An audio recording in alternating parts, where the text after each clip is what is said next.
اعوذ باللہ من الشیطان اللعین الرجیم بسم اللہ الرحمن الرحیم الحمد للہ رب العالمین الحمد للہ کما هو اہلہ والصلاة والسلام علی سید الانبیاء والمرسلین وخاتم النبیین ابا القاسم محمد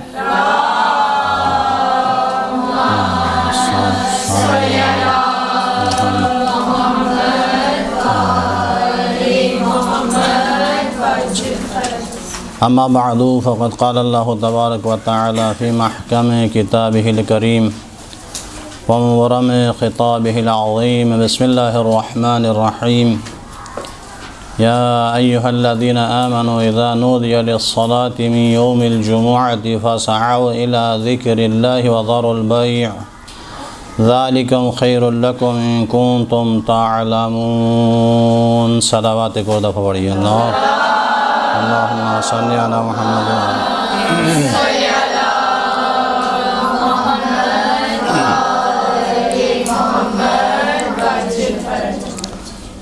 بندہ حقیر کی جانب سے اور تمام کی خدمت میں سلام عرض ہے۔ آج کا عنوان گفتگو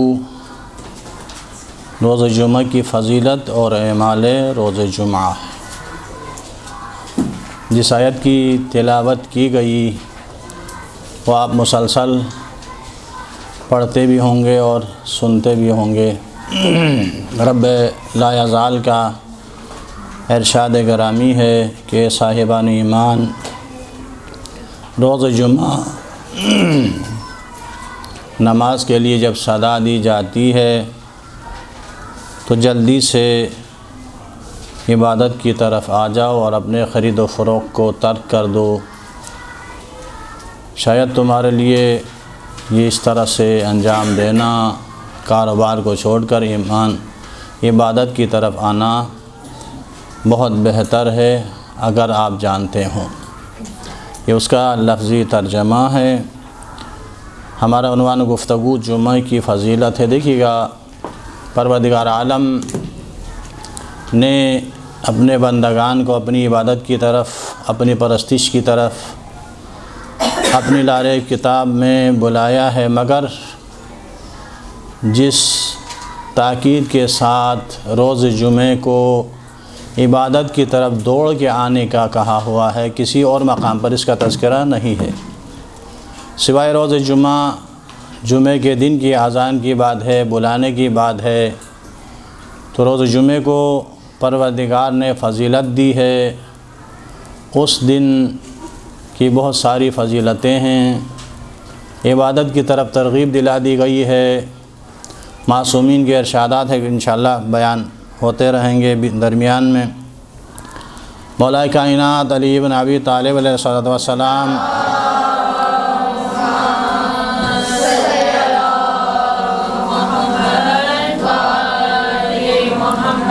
اور رسول اکرم صلی اللہ علیہ وآلہ وسلم، ان دونوں معصومین سے روایت ہے، فرماتے ہیں جمعے کا خاص احترام ہے اور اس کا حق ہے، پس اس حق کو ضائع نہ کرو، اس دن کی عبادت میں کوتاہی نہ کرو، اچھے اعمال سے خدا کا قرب حاصل کرو اور تمام محرمات کو ترک کرو، کیونکہ اللہ تعالیٰ اس روز اطاعت کا ثواب بڑھا دیتا ہے، گناہوں کی سزا ختم کر دیتا ہے اور دنیا و آخرت میں مومنین کی درجات کو بلند کر دیتا ہے۔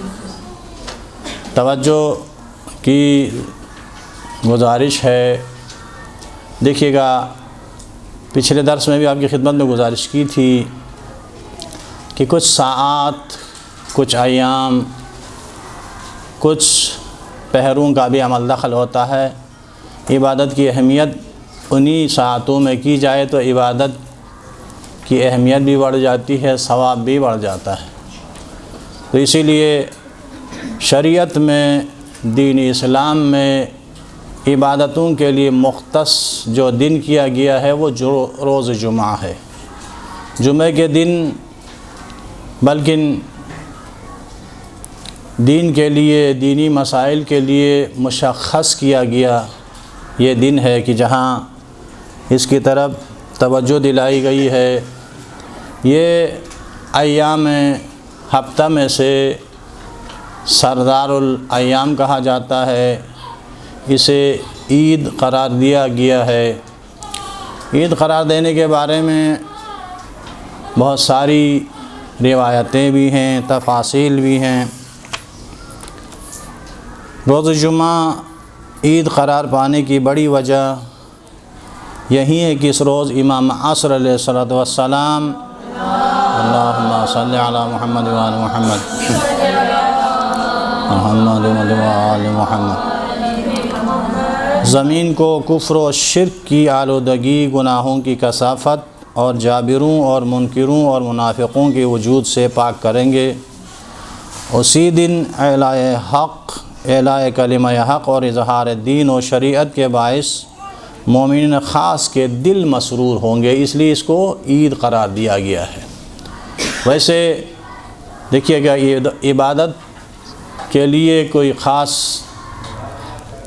جگہ معین نہیں ہے، مگر ایام میں دن معین ہیں، مگر مخصوص اس عبادت کو مزید فضیلتیں دلوانے کے لیے جگہ کی ابھی تشخیص ہے۔ مسجد یا امام بارگاہ یا اماموں کے حرم، یہ مخصوص جگہ ہوتی ہیں کہ جہاں آپ عبادت انجام دیں گے تو اس میں سونے پر سہاگا ہو جاتا ہے۔ تو اسی لیے روز جمعہ جو ہے عبادتوں کے لیے مخصوص ہے، اس کی بڑی فضیلت ہے۔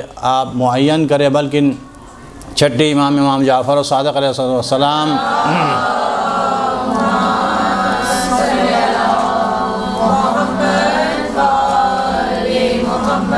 ایک مقام پر فرماتے ہیں، مجھے تعجب ہے ان مسلمانوں پر کہ ہفتے میں ایک دن جو کہ روز جمعہ ہے، اس کو بھی اپنے دینی علوم کے حصول کے لیے وقف نہیں کرتے۔ یعنی روز جمعہ حصول دین کے لیے میرے چھٹے امام مختص فرماتے ہیں کہ آپ پورے 6 دن کام کیجئے دنیا کے لیے، حصول دنیا کے لیے، مگر دین کے حصول کے لیے جمعہ کا دن جو ہے وہ مخصوص ہونا چاہیے۔ یہ ایک مومن کے لیے، ایک مسلمان کے لیے میرا چھٹے امام کی تجویز ہے۔ تو آگے بڑھتے ہیں۔ روز جمعہ جو خدا سے سوال کیا جاتا ہے، جو بھی سوال کریں گے سوائے معصیت کے، سوائے گناہ کے، جو بھی سوال کیا جاتا ہے پروردگار پورا کر دیتا ہے۔ اگر کوئی گروہ مستحق عذاب ہی کیوں نہ ہو، اگر وہ پروردگار سے مغفرت طلب کرتا ہے، گروہ مستحق عذاب کا مطلب کیا ہے؟ یعنی ایسا کوئی عمل انجام دے چکے ہیں جس کا وعدہ پروردگار نے سزا کا اعلان کیا ہے، اس گناہ کے مرتکب ہیں، نگاہ قدرت میں وہ گناہگار اور سزا کے مستحق قرار پانے کے باوجود بھی اگر روز جمعہ یہی گروہ جو مستحق عذاب قرار پائے ہیں اگر خدا سے مغفرت طلب کرتے ہیں تو پروردگار ان کی اس دعا کو قبول کرتا ہے اور ان کی مغفرت فرما دیتا ہے۔ تو مولا فرماتے ہیں کہ مستحق عذاب گروہ وہ بھی جمعہ کے دن مغفرت کرے تو عذاب سے چھٹکارا مل جاتا ہے۔ حق تعالی روز جمعہ مقدرات کو محکم اور ناقابل تغیر بنا دیتا ہے۔ جو میری اور آپ کی تقدیر لکھی جاتی ہے نا، وہ جمعے کو مقدرات محکم کر دیے جاتے ہیں۔ یعنی پہلے سے جو اعمال انسان انجام دیتا ہے یا پروردگار جس کے لیے جو نیکیاں لکھ دیتا ہے یا اس کی زندگی میں آنے والی جو مسائل ہیں یا مشکلات، وہ روز جمعہ مستحکم کیے جاتے ہیں، یعنی ضبط تحریر میں پکے طور پر لکھے جاتے ہیں اور ناقابل تغیر بنا دیے جاتے ہیں۔ تو ہمیں روز جمعہ کوشش کرنی چاہیے کہ کوئی ایسا معاملہ خدا کے ساتھ نہ ہو کہ جس سے مشیت راضی نہ ہو اور وہ ہم سے ناراض ہو جائے۔ صلوات پڑھی محمد و آل محمد۔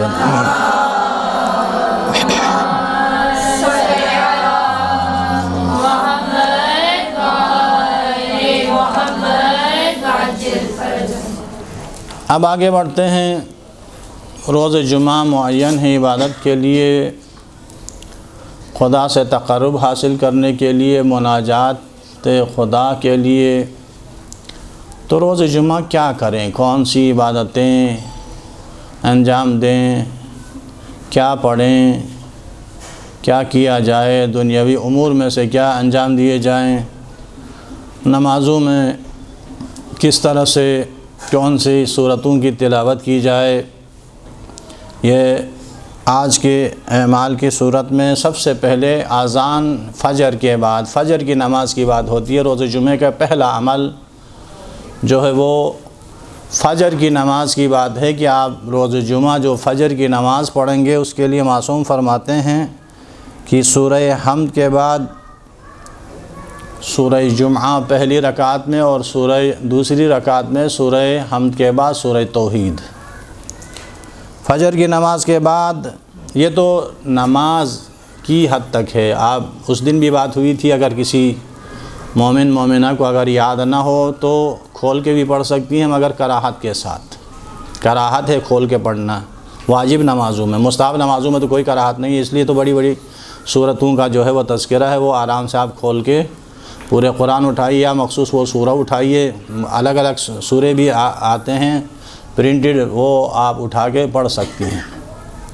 اب فجر کی نماز میں سورہ حمد کے بعد سورہ جمعہ اور اس کے بعد دوسری رکعت میں سورہ حمد کے بعد سورہ توحید ہی پڑھنی ہے۔ اس کے بعد فجر کی نماز کے بعد کسی سے بات کرنے سے پہلے یہ دعا پڑھے تو اس جمعے سے اگلے جمعے تک کے گناہوں کا کفارہ ہو جائے گا۔ ایک مخصوص دعا ہے، وہ میں لکھ نہیں پایا، مفاتی میں بھی ہے، دوسری کتابوں میں بھی ہے، وہ دیکھیے گا سورہ جمعہ کی اعمال میں سب سے پہلی جو پیراگراف ہے اسی میں وہ دعا درج ہے، وہاں سے لے لیے گا۔ اس جمعے سے اگلے جمعے تک اس کے گناہوں سے محفوظ رہے گا۔ اور دوسری بات، فجر سے لے کر ظہر تک کا جو سلسلہ ہے وہ بیچ میں انشاءاللہ بیان ہوگا، مگر نماز ظہر کی جو کنڈیشن ہے وہ بھی آپ کی خدمت میں بیان کروں۔ نماز فجر کے بعد بھی ایک صلوات ہے۔ نماز ظہر کے لیے حکم یہ ہے کہ نماز ظہر روز جمعہ پہلی رکعت میں سورہ حمد کے بعد سورہ جمعہ کی تلاوت کی جائے اور دوسری رکعت میں سورہ حمد کے بعد سورہ منافقون، وہ بھی اگر یاد ہے تو ٹھیک ہے، نہیں تو دیکھ کے بھی پڑھ سکتی ہیں کراہت کے ساتھ۔ اور اس کے بعد نماز فجر کے بعد جو ہے جو شخص مخصوص ایک صلوات ہے، اگر وہ پڑھ لے تو وہ مرنے سے پہلے امام عصر کی دیدار کرے گا۔ اور یہ صلوات بہتر ہے کہ اگر 100 مرتبہ پڑھے تو حق تعالی اس کے 60 حاجتیں پوری کرے گا، اس میں سے 30 دنیا کے اور 30 آخرت کے۔ اور وہ کوئی لمبا نہیں ہے، اس دن بھی میرے خیال میں تذکرہ ہوا تھا اعمال شب جمعہ میں، وہ ہے اللہم صلی علی محمد و آل محمد وعجل فرجہم۔ بس عام درود جو ہم پڑھتے ہیں اس کے ساتھ عجل فرجہم کا اضافہ ہے۔ اگر یہ فجر کی نماز کے بعد کسی سے بات کیے بغیر ایک مرتبہ اگر پڑھتا ہے تو بھی کافی ہے، نہیں تو پھر 60 حوائج کی قبولیت کا اگر چاہت ہے، اس کو چاہتے ہیں کہ میری 60 حوائج دنیا کی 30 اخروی 30 حاجتیں پوری ہوں، تو کم سے کم 100 مرتبہ ایک تسبیح آپ نے اللہم صلی علی محمد و آل محمد وعجل فرجہم پڑھیں گی تو انشاءاللہ 30 حوائج دنیا کی اور 30 حوائج اخروی پوری ہوں گی۔ صلوات پڑھی محمد آل محمد، اللہم صلی علی محمد و آل محمد۔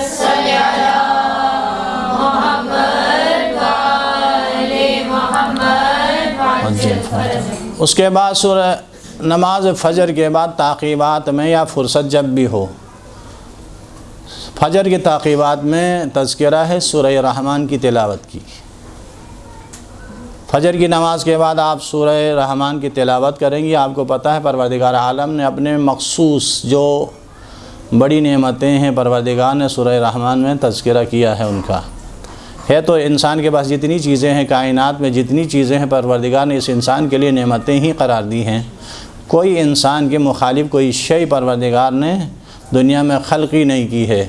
خیر وہ اپنے استعمال کے اوپر ہے کہ ہم کس چیز کو کب استعمال کرتے ہیں، اپنے مخالف خود ہی استعمال کر کے پھر پروردگار پر ہم الزام تو نہیں دے سکتے، مگر یہاں تمام نعمتوں کا تذکرہ ہے۔ مگر جو مین چیزیں ہیں جن کو ہم کبھی کبھار برا بھی سمجھتے ہیں، وہ چیزیں بھی پروردگار نے سورہ رحمان میں تذکرہ کیا ہے اور نعمتوں کے ذیل میں تذکرہ کیا ہے، مگر اس کے فضائل کی بات وقت نہیں ہے، مگر آپ کی خدمت میں گزارش یہ کرنا ہے کہ نماز فجر کے بعد سورہ رحمان کی تلاوت کرے۔ فَبِأَيِّ آلَاءِ رَبِّكُمَا تُكَذِّبَانِ، 5ویں آیت کے بعد میرے خیال میں اس کا شروع ہے، اس آیت کا تکرار ہے۔ تو جب بھی یہ آیت آپ پڑھیں گی اس کے بعد ہر اس آیت کے بعد آپ نے یہ بھی کہنا ہے کہ لا بشیء من آلاء ربی اکذب،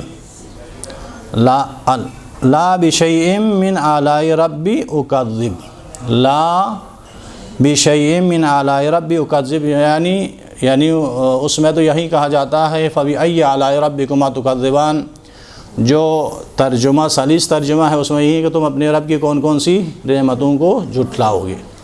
تو لا بشیء من آلاء ربی اکذب، تو اس جملے کا ترجمہ یہ ہے کہ میں اپنے پروردگار کی کسی نعمت کو نہیں جھٹلاتا، نہیں جھٹلاتی۔ تو اس کے بعد یہ پڑھ کے اس طرح سے اس کی تلاوت کرنی ہے۔ اس کے بعد امام جعفر الصادق علیہ السلام ارشاد فرماتے ہیں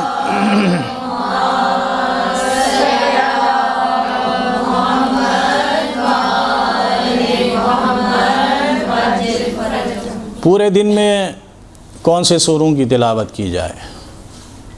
تو میرے اور آپ کے چھٹے امام فرماتے ہیں کہ جو شخص روز جمعہ پابندی کے ساتھ سورہ مؤمنون پڑھے تو اس کے اعمال کا خاتمہ خیر و نیکی پر ہوگا، اور اس کا قیام فردوس بری میں انبیاء و مرسلین کے ساتھ ہوگا۔ یعنی سورہ مؤمنون کی تلاوت، جیسے ابھی آپ نے پرسوں ولادت منائی مولا کی، اور ولادت کا جو منظر مورخین نے بیان کیا تھا کہ 3 دن تک میرے مولا خانہ کعبہ میں خدا کے مہمان رہے، تیسرے دن جب میرے اور آپ کے رسول اکرم صلی اللہ علیہ وآلہ وسلم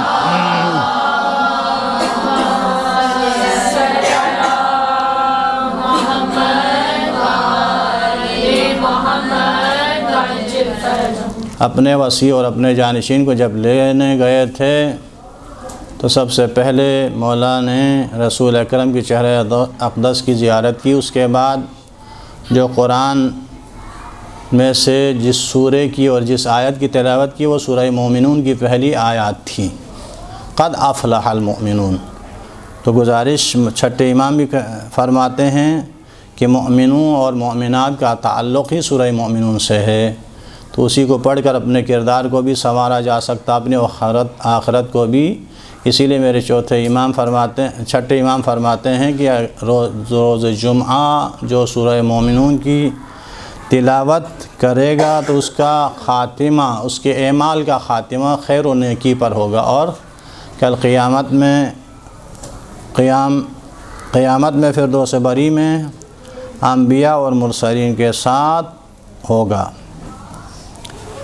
اور اس کے بعد روز جمعہ طلوع آفتاب سے پہلے، دیکھیے گا روز جمعہ جو بھی خدا سے مانگا جاتا ہے پروردگار عطا کرتا ہے، مگر اس میں مزید تاثیر پیدا کرنے کے لیے کچھ سوروں کا بھی پڑھنا جو ہے وہ ائمہ نے بتایا ہے۔ ان میں سے ہے کہ طلوع آفتاب سے پہلے 10 مرتبہ سورہ کافرون پڑھنے کے بعد جو دعا کی جاتی ہے وہ پروردگار اپنی بارگاہ میں مقبول کرتا ہے۔ یعنی طلوع آفتاب سے پہلے 10 مرتبہ، فجر کے بعد، تو فجر کی نماز کے بعد طلوع آفتاب سے پہلے اگر 10 مرتبہ سورہ کافرون کی تلاوت کی جائے تو مانگی ہوئی دعا کبھی رد نہیں ہوتی ہے بلکہ وہ مقبول ہو جاتی ہے۔ اور اسی طرح سے پھر روز جمعہ میرے اور آپ کے چوتھے امام کی معمولات زندگی میں سے مؤرخین نے لکھا ہے کہ نماز فجر کے بعد سے ظہر تک میرا چوتھا امام آیت الکرسی کی تلاوت کرتے تھے، آیت الکرسی، یعنی فجر سے لے کر ظہر تک، اور ظہر کے بعد سورہ قدر کی تلاوت فرماتے تھے۔ یعنی فجر سے لے کر ظہر تک آیت الکرسی، اور آیت الکرسی کے بعد ظہر سے لے کر آخر جمعہ تک سورہ قدر کی تلاوت کرتے تھے، اور آیت الکرسی کے بیچ میں کچھ اضافہ فرماتے تھے، وہ ہے اللہ لا الہ الا هو الحی القیوم لا تأخذہ سنۃ ولا نوم لہ ما فی السماوات وما فی الارض۔ عرض کے بعد جو ہے امام فرماتے تھے وما بینہما وما تحت الثری عالم الغیب والشہادۃ الرحمن الرحیم۔ اس کے بعد من ذا الذی یشفع عندہ الا باذنہ، یعنی اس جملے کا اضافہ فرماتے تھے۔ عرض کے بعد فی الارض کے بعد وما بینہما وما تحت الثری عالم الغیب والشہادۃ الرحمن الرحیم، اس کے بعد من ذا الذی یشفع عندہ الا باذنہ یعلم ما بین ایدیہم۔ دیکھیے ایک اور بات آپ کی خدمت میں گزارش کروں، آیت الکرسی جو ہم مسلمانوں کے ساتھ جو رائج ہے وہ علی العظیم تک ہے، مگر ہمارے مسلک میں خالدون تک ہے۔ جہاں بھی اعمال میں آیت الکرسی کی تاکید کی جاتی ہے وہ خالدون تک ہے، ہم فیہا خالدون، اللہ ولی الذین آمنوا، دو آیات آگے بھی ہیں تو وہ بھی ساتھ میں پڑھنا ہے۔ ایک اور صلوات پڑھی محمد علیہ۔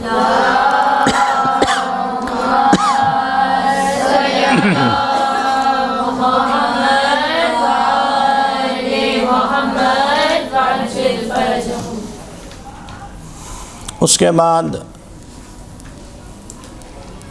نوافل فجر کے بعد اس روز کا اہم ترین عمل غسل جمعہ۔ جمعہ کا غسل بہت تاکید کی گئی ہے، بہت فضیلت ہے۔ آپ مفاتیح اٹھا کے دیکھیں گے، دوسری جو اعمال کی کتابیں ان میں دیکھیے گا کہ بہت ہی فضیلت بیان کی گئی ہے۔ اس میں سے ایک فضیلت جو خدا کی رضا کے لیے روز جمعہ جو غسل مومن یا مومنہ انجام دیتے ہیں، اس جمعے سے لے کر اگلے جمعے تک گناہوں کا کفارہ قرار پاتا ہے۔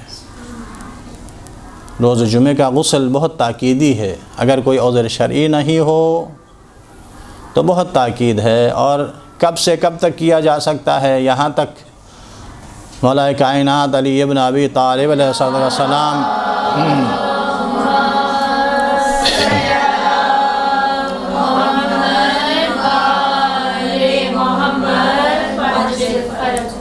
ارشاد فرماتے ہیں کہ اگر اس دن کا کھانے کی قیمت بھی دے کر پانی لیا جا سکتا ہے تو بھوکا رہ کے پانی لے کے غسل کیا جائے، یعنی اتنی اہمیت ہے۔ ایک دن بھوکا رہنا گوارا ہے مگر غسل جمعہ نہ چھوٹنے پائے، اور یہاں تک بھی کہا ہے کہ اگر آپ کو معلوم ہے کہ جمعے کو غسل کے لیے پانی میسر نہیں ہوگا تو رجائے مطلوبیت کے طور پر آپ جمعرات کو ہی غسل کر سکتی ہیں، اور اسی طرح سے اگر نہیں جمعے کو اگر آپ کو نہیں ملا ہے پانی، فرصت نہیں ہوئی، تو آپ ہفتے کو قضا کی نیت سے بھی کر سکتی ہیں، اتنی اہمیت ہے۔ تو روز جمعے کے اعمال میں سے ایک اہم ترین عمل اس دن کا غسل ہے، اور یہ غسل جو ہے طلوع آفتاب سے لے کر زوال تک ادا کی نیت سے، اور جی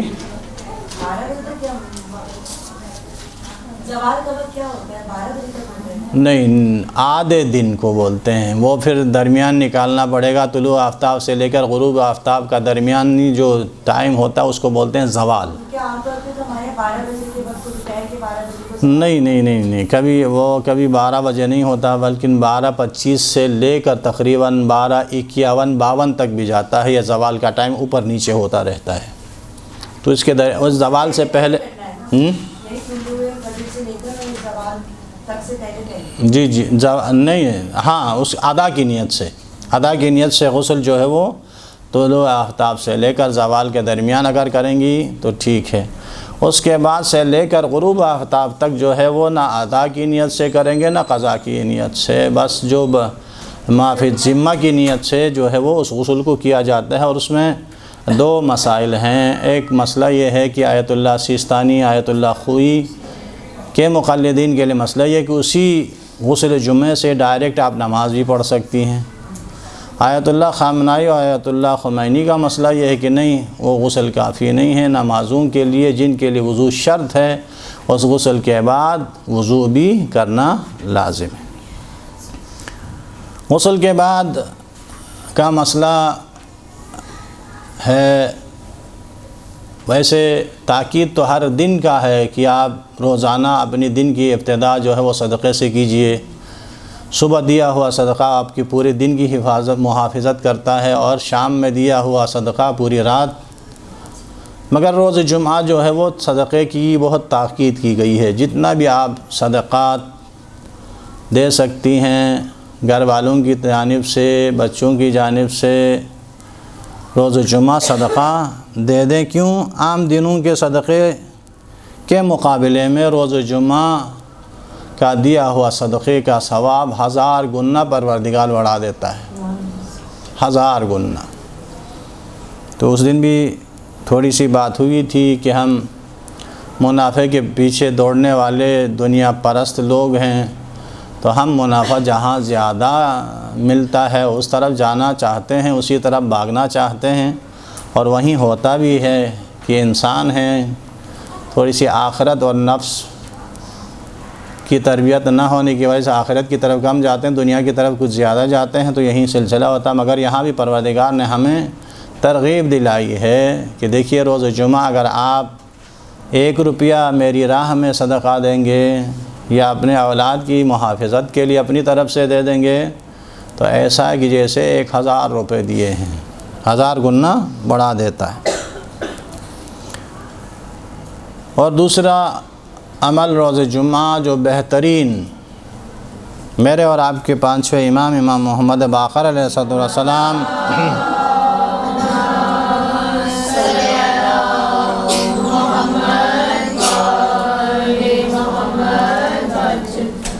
ارشاد فرماتے ہیں کہ روز جمعہ کے بہترین اعمال میں سے سب سے بہتر عمل محمد و آل محمد پر درود بھیجنا ہے۔ اللہم صلی علی محمد و آل محمد وعجل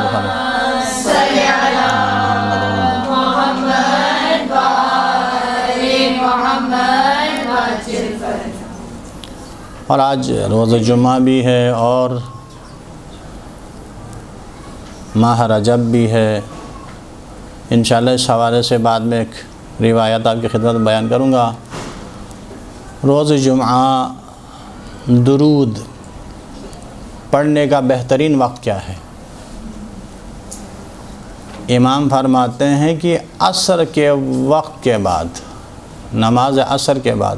دیکھیے ہمیں ایک سہولت ہے شریعت میں، ہم ظہر کے بعد ہی فوراً عصر پڑھ لیتے ہیں، اجازت ہے شریعت میں، گنجائش ہے، آسانیاں شریعت میں ہیں۔ اصل میں عصر کب شروع ہوتا ہے؟ اصل یعنی فضیلت عصر کا وقت یعنی زوال سے 3.5 گھنٹے بعد عصر کا وقت شروع ہوتا ہے، یعنی زوال کے وقت سے لے کر 3.5 گھنٹے بعد عصر کا وقت شروع ہوتا ہے، اور عصر کے وقت سے لے کر مغرب تک جو ہے وہ بہترین وقت ہے جو محمد و آل محمد پر درود بھیجنے کا۔ ویسے پورے دن میں ہے مگر زیادہ تاکید اس وقت کی گئی ہے جب عصر کے بعد سے لے کر آخر وقت تک جو ہے وہ زیادہ سے زیادہ درود پڑھیں، اور وہ بھی اللہم صلی علی محمد و آل محمد وعجل فرجہ، عصر کے وقت کے بعد۔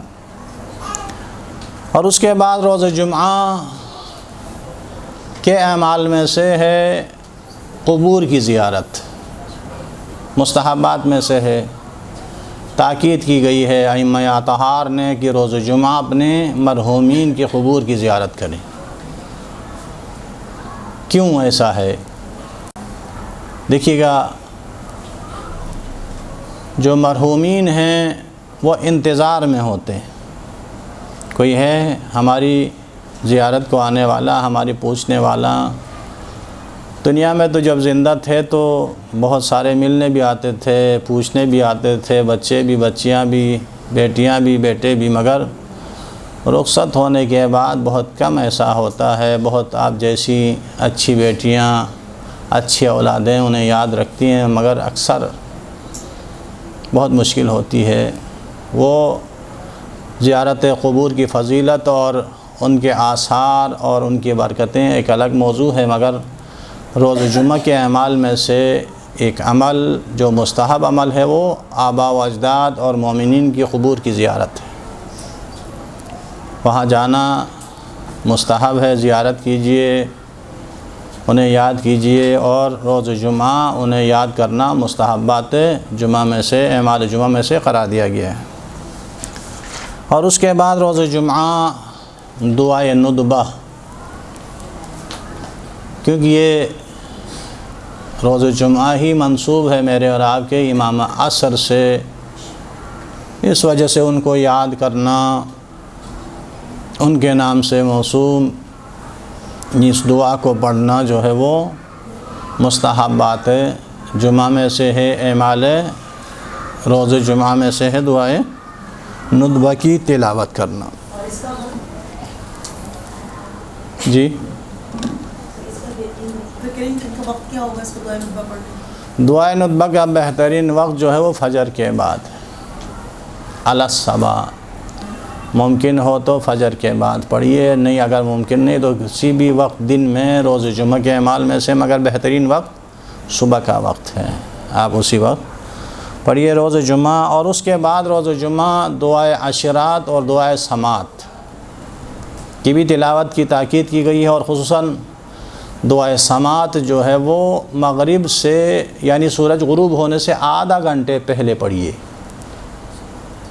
جو دعائے سماعت جو ہے وہ روز جمعہ مغرب سے آدھا گھنٹے پہلے اگر کسی کی دشمنی ہے، کسی دشمنوں کا خوف ہے، تو اس سے نجات کے لیے زیادہ تاکید کی گئی ہے۔ دعائے سماعت روز جمعہ غروب آفتاب سے آدھا گھنٹہ پہلے آخری پہر میں پڑھی جائے تاکہ اس کا اثر زیادہ ہوتا ہے، اور اسی دعا کے نتیجے میں پروردگار اس کے دشمنوں کو ذلیل کرتا ہے، ان سازشوں سے قاری دعائے سماعت کو پروردگار محفوظ رکھتا ہے۔ تو دعائے عشرات اور دعائے سماعت آپ مفاتیح اٹھائیں گے تو دعاؤں کے بعد میں 7ویں نمبر یا 8ویں نمبر پر ہے، آپ وہاں دیکھ سکتی ہیں۔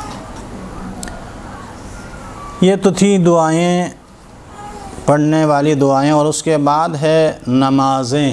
روز جمعہ کتنی نمازیں پڑھی جا سکتی ہیں؟ بہت ساری نمازیں ہیں۔ روز جمعہ میں تقریباً نماز جعفر طیار سمیت ہر معصوم کی نماز ہے، رسول خدا سے لے کر آخری امام تک، 11ویں امام تک تو نام لے کے لکھا گیا ہے، اور اس میں نماز جعفر طیار بھی ہے۔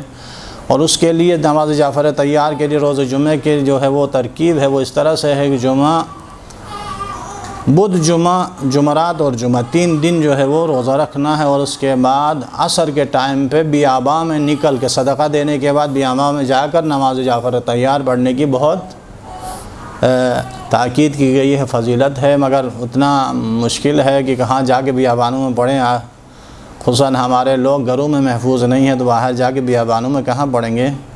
بس خدا نے توفیق دی تو گھر میں ہی پڑھ لیجئے، انشاءاللہ پروردگار مستجاب کرنے والا ہے۔ جو آپ کو ممکن ہو وہی پڑھیے، اس میں مسئلہ نہیں ہے۔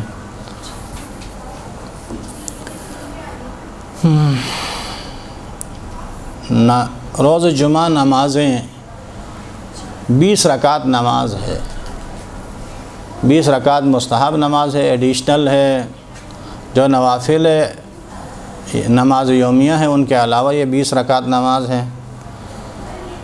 بعد طلوع آفتاب 6 رکعت نماز پڑھنی ہے، اور اس کے بعد چاشت، آپ اہل زبان ہے چاشت سمجھتی ہیں، سورج تھوڑا سا بلند ہونے کے بعد جو پڑھی جائے، تقریباً 8-9 بجے کا ٹائم ہوتا ہے، 8:30 9 ساڑھے 9 تک کا ٹائم جو ہے وہ چاشت کہلاتا ہے۔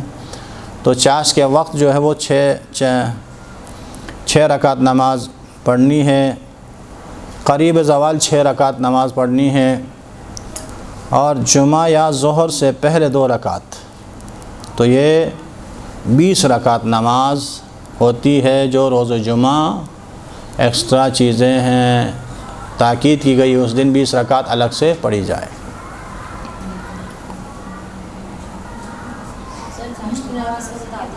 ہاں نہیں، وہیں 20 رکعتوں میں سے ٹائم بانٹا گیا ہے، وہیں 20 رکعت جو روز جمعہ کی 20 رکعت نماز ہے جو فجر کی طرح پڑھنی ہے کہ روز جمعہ کی نوافل پڑھتی ہوں کہہ کے آپ 6 رکعت فجر کے طلوع آفتاب کے بعد پڑھیں گے، اس کے بعد تھوڑی دیر وقفہ کرنا 1-1.5 گھنٹے کے بعد پھر 6 رکعت پڑھیں گی، اس کے بعد قریب زوال 6 رکعت پڑھیں گی، اور جمعہ یا ظہر جمعہ جو پڑھتی ہیں اس کے بعد یا ظہر پڑھتی ہیں ظہر کے بعد سے پہلے 2 رکعت پڑھیں گی، تو یہ ٹوٹلی 20 رکعت نماز ہوگی جو فجر کی طرح پڑھی جائے گی۔ روز جمعہ کی نوافل پڑھتی ہوں قربتاً الی اللہ کی نیت سے یہ پڑھی جاتی ہے۔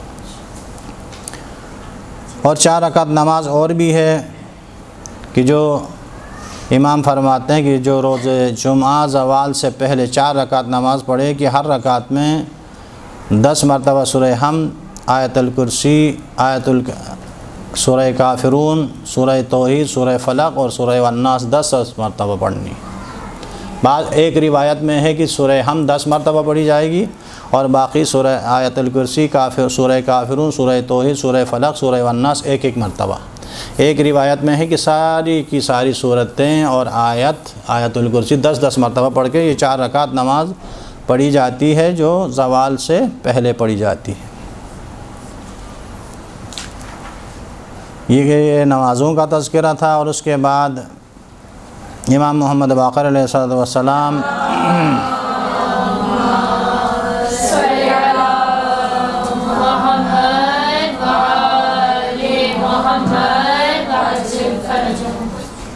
فرماتے ہیں کہ جمعہ کے دن عصر کی نماز کے بعد پھر وہیں عصر کی بات ہوتی ہے، میری اور آپ کی نماز تو ظہر کے بعد عصر ہوتی ہے، مگر میں نے آپ کی خدمت میں گزارش کی کہ 3.5 گھنٹے بعد جو ٹائم ہوگا وہ اصل عصر کا وقت ہے، فضیلت عصر کا وقت وہی ہے۔ امام فرماتے ہیں کہ جو شخص جمعہ کے دن عصر کی نماز کے بعد مخصوص ایک صلوات ہے، ہر دعاؤں کی کتاب میں درج ہے، پھر بھی آپ کی خدمت میں پڑھ لیتا ہوں۔ اللہم صل علی محمد و آل محمد الاوصیاء المرضیین بافضل صلواتک و بارک علیہم بافضل برکاتک والسلام علیہم وعلی ارواحہم و اجسادہم ورحمۃ اللہ وبرکاتہ۔ تھوڑا سا لمبا ہے۔ اللہم صل علی محمد و آل محمد الاوصیاء المرضیین بافضل صلواتک و بارک علیہم بافضل برکاتک والسلام علیہم وعلی ارواحہم و اجسادہم ورحمۃ اللہ وبرکاتہ۔ اگر ایک دفعہ عصر کے بعد یہ صلوات جو بھی شخص پڑھتا ہے اللہ تعالیٰ اس کے لیے 1,00,000 نیکیاں لکھ دیتا ہے، اس کی 1,00,000 برائیاں مٹا دیتا ہے اور اس کی 1,00,000 حاجتیں پوری فرماتا ہے، اور اس کے لیے اس صلوات کی وجہ سے 1,00,000 درجے بلند کر دیتا ہے۔ دیکھیے لاکھوں میں بات ہوتی ہے، ہزاروں میں، سینکڑوں کی بات ہی نہیں ہے، صرف یا زبانی یاد نہیں ہے تو تھوڑا سا ٹائم نکال کے، یعنی اہل سنت کی جو اذان ہوتی ہے نا وہ اصل ٹائم پہ ہو رہی ہے۔ کچھ مساجد میں ان کے ہاں تھوڑی دیر میں ہوتی ہے، مگر 3.5 گھنٹے بعد ہی اذان ہوتی ہے۔ تو ذرا صرف جمعے کے دن کا مسئلہ ہے کہ ابھی اس وقت ہم سب یہی ہیں، میرے خیال میں عصر کے ٹائم پہ یاد دلائیے گا، ایک دفعہ ہم مل کے یہ صلوات پڑھیں گے تو انشاءاللہ یہ ساری نیکیاں، سارے فضیلتیں انشاءاللہ ہم سب کی نعمائل میں درج ہوگا۔ ایک صلوات اور پڑھی محمد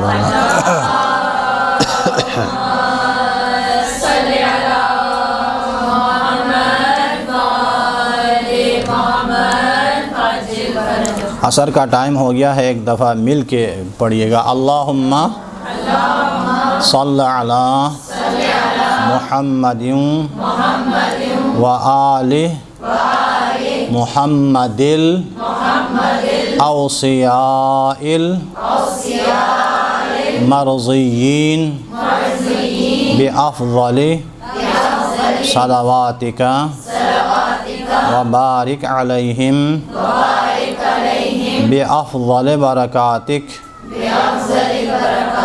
والسلام علیہم وعلی ارواحہم واجسادہم ورحمۃ اللہ وبرکاتہ۔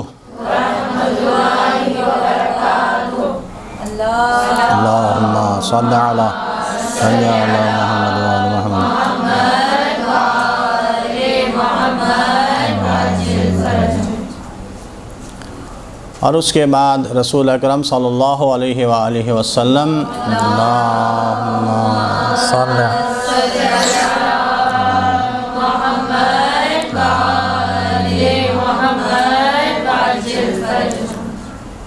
بلاؤں سے اور فتنوں سے بچنے کا ایک طریقہ بتایا ہے کہ رسول اکرم فرماتے ہیں کہ جو شخص نماز جمعہ کے بعد 1 مرتبہ سورہ حمد، 7 مرتبہ سورہ فلق، 1 مرتبہ سورہ حمد، پھر 7 مرتبہ سورہ توحید، یعنی دو دفعہ ہے۔ سورہ حمد کے بعد 1 مرتبہ سورہ فلق 7 مرتبہ پڑھنا ہے، اور دوسری مرتبہ سورہ حمد کے بعد 7 مرتبہ سورہ توحید۔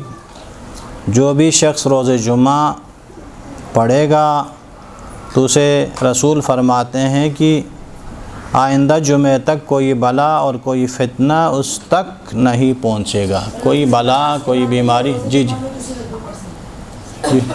کچھ کہہ رہی ہیں؟ نہیں، روز جمعہ ہے، جمعہ کی نماز کے بعد ہے۔ روز جمعہ جمعہ کی نماز کے بعد ہے۔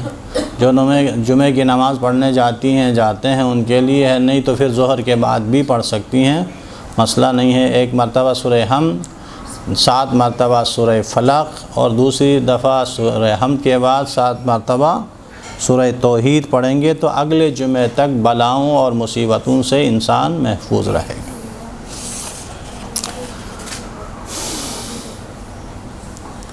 اب اس کے بعد ہے نماز فجر کے بعد ناشتے کا سلسلہ ہوتا ہے۔ اسکول بچے جا رہے ہوتے ہیں، ان کے لیے ناشتہ، اپنے لیے ناشتہ، گھر والے کے لیے ناشتہ، گھر والوں کے لیے ناشتہ۔ کیا کھانا چاہیے؟ حلوہ پوری کھانی چاہیے؟ کیا پراٹھے کھانے چاہیے؟ کیا کھانا چاہیے جمعہ کے دن؟ میرے اور آپ کے ساتھ ہوئے امام موسیٰ کاظم علیہ السلام، اللہم صلی علی محمد وعلی محمد وعلی محمد۔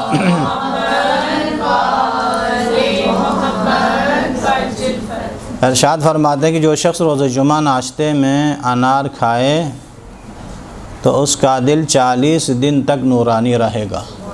ناشتے میں 1 انار، اگر 2 انار کھاتا ہے تو 80 دن، اور 3 انار کھاتے ہیں تو 120 دن اس کا دل نورانی رہے گا۔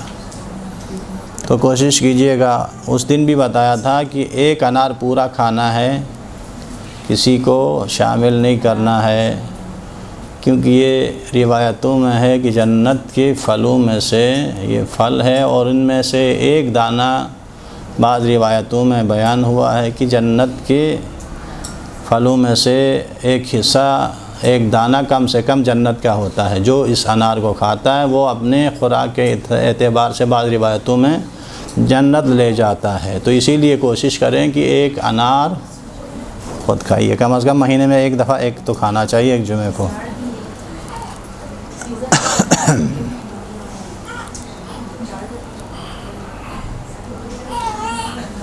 ایک صلوات اور بڑی محمد علیہ۔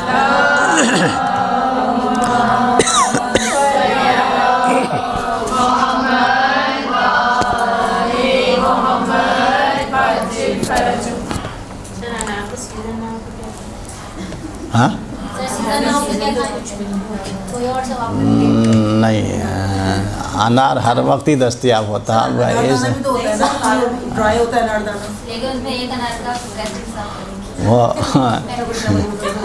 نہیں، وہ مسئلہ نہیں ہے، بہرحال 1 انار کہا ہے، وہ انار دانے جتنے بھی سکھا کے آپ لے آئیں گے وہ کاؤنٹ نہیں ہے۔ بہرحال مسئلہ یہ ہے کہ 1 انار سیزن ہو یا نہ ہو، اگر سیزن نہیں ملتا ہے تو ضروری نہیں ہے کہ بس وہی کھانی ہے، ورنہ پھر ناراض ہو کے بیٹھنا کہ گھر والے نے نہیں لایا ہے، تو ناراضگی کی بات نہیں ہے۔ بہرحال سیزن میں کوشش کیجئے کہ ناشتے میں 1 انار کم سے کم کھائیں، تاکہ اس کی برکتیں جو ہے وہ انسان کی قلب پر اس کے اثرات ہوں تو انسان کا دل نورانی ہوتا ہے۔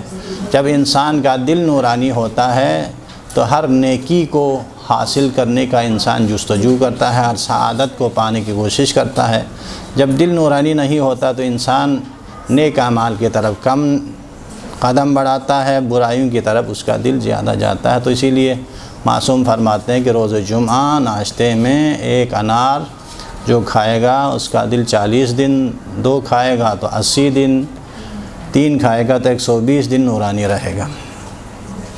اور روز جمعہ ظہر کی پہلی رکعت میں سورہ جمعہ کی وہ تفصیل بتا دیا ہے امام جعفر الصادق علیہ السلام۔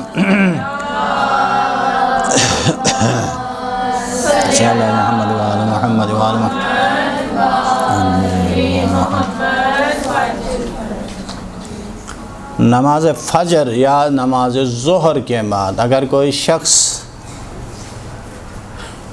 یہ کہے، ایک درود ہے مخصوص درود، امام فرماتے ہیں کہ اگر کوئی شخص یہ صلوات، یہ درود، یہ جملے فجر یا ظہر کی نماز کے بعد کہے تو اس کے لیے 1 سال تک اس کا کوئی گناہ نہیں لکھا جاتا ہے۔ 1 سال تک، یعنی ہم تو 1 گھنٹے کی بھی کوئی گارنٹی ہم اپنی نہیں دے سکتے، مگر معصوم فرماتے ہیں کہ اگر یہ جملے نماز فجر یا نماز ظہر کے بعد کہیں تو اس کے اگلے 1 سال کے لیے کوئی گناہ ضبط تحریر میں نہیں لایا جاتا ہے۔ وہ ہے اللہم اجعل صلواتک و صلوات ملائکتک و رسولک علی محمد و آل محمد۔ اللہم اجعل صلواتک و صلوات ملائکتک و رسولک علی محمد و آل محمد۔ اس کا ترجمہ کچھ اس طرح سے ہے، اللہم اجعل، اے میرے پروردگار قرار دے، صلوات کا اپنے فضل کو، و صلوات ملائکتک اور رسولک، اور اپنے ملائکہ اور رسول، انبیاء اور رسول کی دعاؤں کو مخصوص کر دے۔ کس پر؟ علی محمد و آل محمد، محمد و آل محمد کے لیے مخصوص کر دے۔ بس یہ جملے کہنا جو ہے انسان کی سعادت اتنی بڑھا دیتی ہے، انسان کی روح کی پاکیزگی، پروردگار کو اتنا یہ جملے پسند ہیں کہ اگلے 1 سال کے لیے اس کے گناہ نہیں لکھ دیے جاتے۔ اور اس کے بعد روز جمعہ نماز عصر کے بعد 70 مرتبہ استغفار پڑھنا ہے۔ وہ جو عام سا استغفار ہے، استغفر اللہ ربی و اتوب الیہ، تو 70 مرتبہ عصر کے بعد جو استغفار کرتے ہیں اس کے گناہ بخش دیے جاتے ہیں۔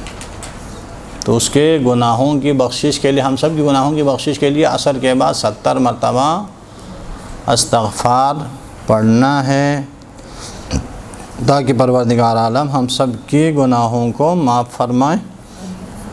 ہر ایک کو اپنا اپنا عمل کرنا ہے۔ بعض دفعہ فرصت ہوتی ہے، یہ دیکھیے بعض اذکار ایسے ہیں کہ آپ کوئی کام کرتے ہیں، کچن میں ہی مصروف ہیں، مسئلہ نہیں ہے، کہیں جا رہی ہیں، بچوں کو چھوڑنے جا رہی ہیں ٹیوشن، یا کچن میں کھانا پکا رہی ہیں یا کچھ کر رہی ہیں، تو یہ زبان تو خالی ہے۔ اکثر عبادتوں کا تعلق اسی سے ہے اور برائیوں کا تعلق بھی اسی سے ہے۔ اگر اسی کو، اس کی چالاکی کو، اس کی تیزی کو اگر خدا کی عبادت میں صرف کیا جائے تو اس سے بہترین عبادت کا کوئی ذریعہ بھی نہیں ہے۔ نہیں، اگر اس کو غلط طریقے پہ لائیں تو اس سے پھر خطرناک ہتھیار جو گناہ انجام دینے کے ہیں، اس سے بھی بڑا کوئی نہیں ہے۔ تو عصر کے وقت 70 مرتبہ اگر آپ استغفار پڑھیں گی تو انشاءاللہ تمام گناہ معاف کر دیے جائیں گے۔ کچھ اور اذکار بھی ہیں۔ روایت میں آیا ہے کہ جمعے کے دن 100 مرتبہ درود، 100 مرتبہ استغفر اللہ ربی و اتوب الیہ، 100 مرتبہ سورہ اخلاص پڑھنے سے بھی گناہ معاف ہو جاتے ہیں۔ یعنی جمعے کے دن 100 مرتبہ درود کی ایک تسبیح تو ہر صورت میں پڑھنی ہے، ورنہ 1000 کم سے کم جو ہے وہ درود روز جمعہ کے اعمال میں سے ہے، نہیں تو کم سے کم 100 مرتبہ تو درود پڑھنا ہے۔ اور اس کے بعد 100 مرتبہ استغفر اللہ ربی و اتوب الیہ۔ ابھی تو عصر کے بعد 70 مرتبہ کہا تھا، اس کے آگے 30 اور پڑھیے، 100 ہو جائیں گی۔ اور اس کے بعد سورہ اخلاص جو ہے وہ 100 مرتبہ پڑھنا ہے، تو انشاءاللہ پروردگار عالم گناہوں کی مغفرت فرمائے گا۔ اور اس کے بعد روز جمعہ ظہر اور عصر کے درمیان محمد و آل محمد پر درود بھیجنا 70 حج کرنے کے برابر ثواب ہے۔ یعنی نماز عصر اور ظہر کے درمیان مل کے درود پڑھیے محمد و آل محمد پر۔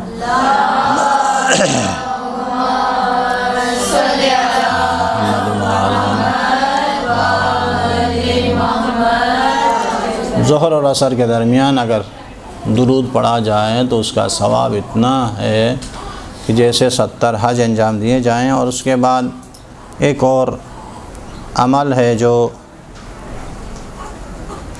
روز جمعہ انجام دینا ہے، جسم کی صفائی۔ مجھے مردوں کو کاٹنے ہیں جو ہے وہ ناخن کاٹنے کا سلسلہ ہر ایک کا مسئلہ ہے، خصوصاً تاکید کی گئی ہے روز جمعہ جو ہے وہ مونچھوں کو جو ہے وہ اور ناخنوں کو کاٹنے کی بڑی فضیلت ہے۔ کیوں ایسا ہے؟ جمعے کے دن ہی تاکید کیوں گئی ہے کہ یہ صفائی کریں، ظاہراً باطناً جو ہے وہ صفائی کی تاکید کیوں گئی ہے؟ اس صفائی سے رزق میں وسعت پیدا ہوتی ہے۔ اگر کسی گھر میں ایسا کوئی معاملہ ہے تو دیکھیے گا، یہ بھی آزما کے دیکھیے گا، اگر روز جمعہ اگر آپ ناخن کاٹیں گے اور اس کی مخصوص دعا بھی ہے مفادی دیکھیے گا، اگر اس کو کاٹنے کے بعد وہ دعا پڑھی جائے تو وسعت رزق میں اضافہ ہوتا ہے، یعنی رزق میں اضافہ ہو جاتا ہے اور آئندہ جمعے تک گناہوں سے پاک رہے گا، آئندہ جمعے تک گناہوں سے بھی پاک رہے گا اور برس، دیوانگی اور جذام سے محفوظ رہے گا۔ 3 بیماریوں کا خصوصی طور پر تذکرہ کیا ہے کہ اگر روز جمعہ آپ اپنے ناخن کو کاٹیں گی، دیکھیے گا شرع مقدس اسلام میں خواتین کے لیے یہ بھی بیان کیا کتنا کاٹنا ہے، کتنے رکھنے ہیں۔ ایک بنا و سنگار کا جو سلسلہ ہے وہ اپنی جگہ برقرار ہے، اس کا مطلب یہ نہیں کہ پورے سرے سے آپ کاٹیں، جڑ سے ہی، وہ مسئلہ نہیں ہے۔ خواتین کے لیے اجازت ہے، مگر روز جمعہ جتنے کاٹنے ہیں وہ روز جمعہ اگر کاٹیں گے تو رزق میں وسعت آئے گی اور اگلے جمعے تک جو ہے وہ گناہوں سے محفوظ بھی رہیں گی۔ اور 3 بیماریاں جو ہے برس کی مبروس جو سفید داغ ہوتے ہیں اس سے، دیوانگی بیمار اور جذام ایک ایسی بیماری ہے کہ جو جسم کے اعضاء یا کھال جو ہے وہ کٹ کٹ کے گرتی ہے، ان بیماریوں سے بھی محفوظ رکھا جائے گا اس بندے کو کہ جو روز جمعہ اپنے ناخنوں کو کاٹتے ہیں۔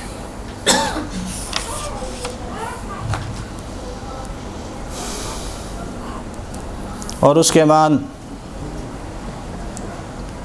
جمعے کی تعقیبات، یعنی جب آپ جمعہ پڑھیں گی تو اس کی تعقیبات کا بھی چھٹے امام جعفر صادق علیہ السلام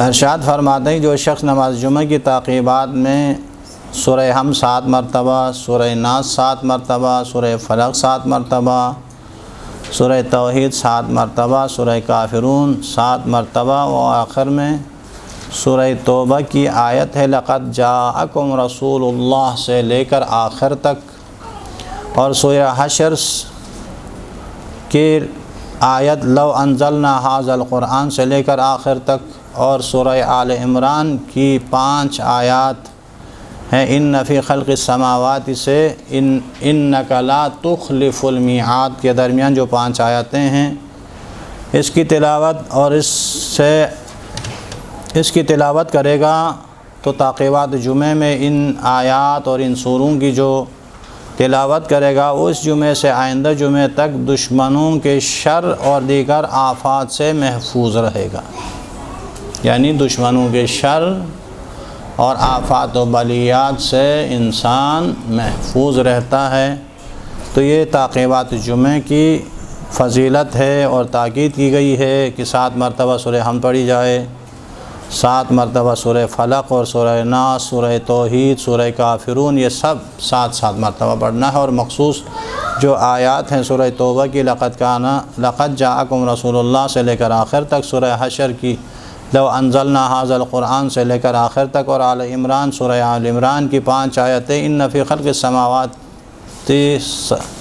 السماوات والارض سے لے کر انک لا تخلف المیعاد تک جو پڑھے گا اس جمعے سے آئندہ جمعے تک دشمنوں کے شر اور دیگر آفات و بلیات سے محفوظ رہے گا انشاءاللہ العزیز۔ یہ تمام اعمال پروردگار سے دعا ہے کہ ہم سب کو انجام دینے کی توفیق عنایت فرمائے۔ میرے خیال میں آج اتنا کافی ہے، تو دعا کرتے ہیں پروردگار ہماری اس توسل کو، ہماری اس بیٹھک کو اپنی عبادت خاص میں شمار فرما۔ پروردگار تجھے واسطہ ہے مولا کائنات علی ابن ابی طالب علیہ السلام مولود کعبہ کا پروردگار ہم سب کے حوائج کو اپنی بارگاہ میں مقبول فرما۔ جو مریض و بیمار ہیں انہیں شفاء کامل عاجل عنایت فرما۔ جو پریشان حال ہیں ان کی پریشانی کو دور فرما۔ جو مشکلات رکھتے ہوں بحق حلال مشکلات ان کی مشکلوں کو آسان فرما۔ جو بے اولاد ہیں انہیں اولاد کی نعمت سے سرفراز فرما۔ جو صاحبان اولاد ہیں ان کی اولاد کو نیک و صالح اور ان کی صحیح تربیت کرنے کی توفیق عنایت فرما۔ پروردگارہ تیری بارگاہ میں مولود کعبہ کا واسطہ ہے کہ ہم جب تک زندہ ہیں کربلا و نجف، کاظمین و سامرا، مشہد، مدینہ اور مکہ کی زیارت نصیب فرما۔ اور آخری دعا، ہماری اولین و آخرین دعا یہی ہے پروردگارہ اپنے آخری حجت منتقم کربلا کو اذن ظہور عنایت فرما، اور ہم سب کو ان کے اصحاب میں شامل ہونے کی توفیق عنایت فرما۔ برحمتک یا ارحم الراحمین، وصلی اللہ علی محمد و آلہ الطاہرین۔